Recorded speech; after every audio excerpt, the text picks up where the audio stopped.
Durante anos eu dizia sim a tudo, mesmo quando o meu corpo gritava não, até perceber o que realmente estava por trás disso. Sabes, eu não tinha medo das pessoas, eu tinha medo da rejeição. Eu tinha medo de ser deixada, esquecida ou de não ser suficiente. Mas sabes o que a terapia me ensinou? Que dizer sempre sim é uma forma silenciosa de te ires apagando pouco a pouco. E hoje não tenho medo de perder pessoas ao dizer não, porque finalmente aprendi a escolher-me.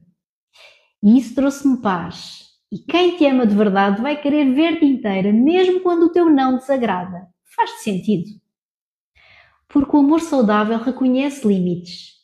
Na terapia, aprendes a dizer não sem culpa e a construir relações saudáveis. Se estás pronta para dar o próximo passo, envia-me uma mensagem e agenda a tua sessão de descoberta gratuita.